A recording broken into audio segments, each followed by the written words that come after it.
Bem, eu vou estar dando início aqui à apresentação sobre deformidades flexurais em potros e posteriormente Laisa vai estar dando continuidade.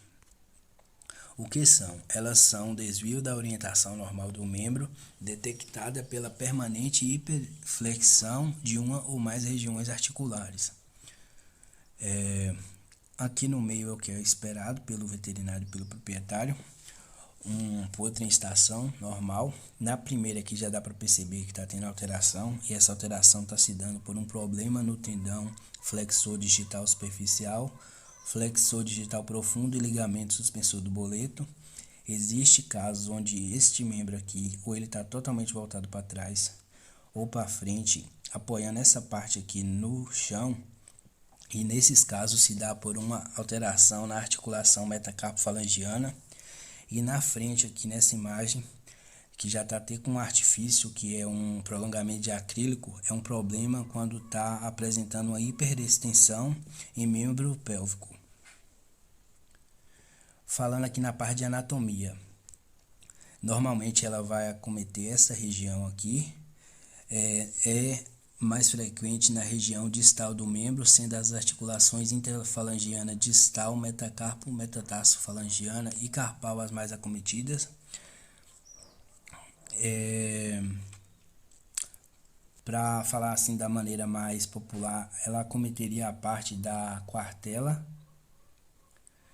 Na importância da veterinária, é muito importante, visto que hoje em dia os animais são dedicados a maioria para esporte, ou seja, provas de equitação, de vaquejada, entre outras. Também é muito importante para o bem-estar animal e pelo investimento que os proprietários fazem hoje em dia. Vamos supor, tem embriões de 40 mil, 50 mil reais, e na hora do nascimento ele se depara com essa situação. Aí tem que fazer o máximo para conseguir recuperar o investimento e dar uma boa vida para o animal também. Porque um animal que tiver um tipo de alteração dessa, provavelmente e possivelmente não vai ter o mesmo desenvolvimento de outro, se não tiver o tratamento correto. A classificação, ela pode ser classificada tanto em moderada quanto em severa, sendo a primeira aqui, como eu apontei, a moderada, que é onde o movimento do tendão flexor, do ligamento ou do próprio peso do animal vai fazer difícil, fazendo com que ele não consiga levantar nas primeiras horas de vida, não tendo aquele acesso ao colostro, já vai prejudicar diretamente a imunidade do animal e o seu desenvolvimento se não for revertida essa situação. Ela em geral é bilateral e o potro, como eu falei, ele não vai conseguir se levantar nas primeiras horas por estar acontecendo esse problema na articulação do carpo, do boleto do membro anterior, e ela também pode ser no membro posterior, sendo que nesse caso vai ter uma flexão ou hiperextensão coronopedal. E raramente vai ser somente uma deformidade de flexural coronopedal. E neste caso aqui, na severa, o animal não vai conseguir se levantar.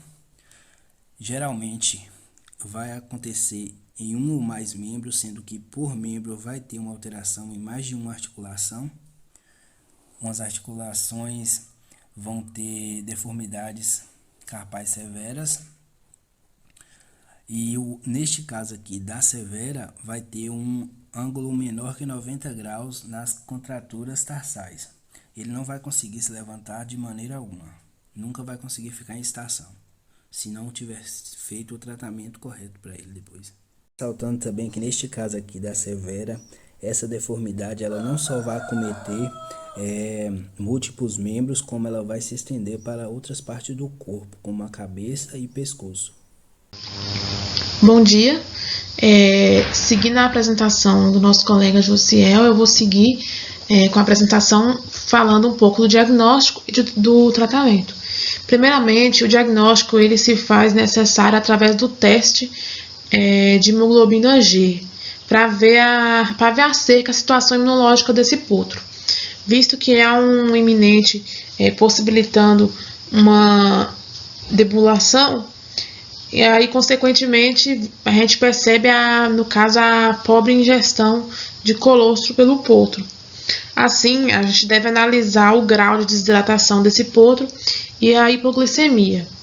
Caso o potro seja prematuro, um exame radiológico é bem visto nesse caso. Além dessas ferramentas, também pode ser feita uma observação, a palpação e manipulação dos membros, que são a principal forma do diagnóstico no dia a dia.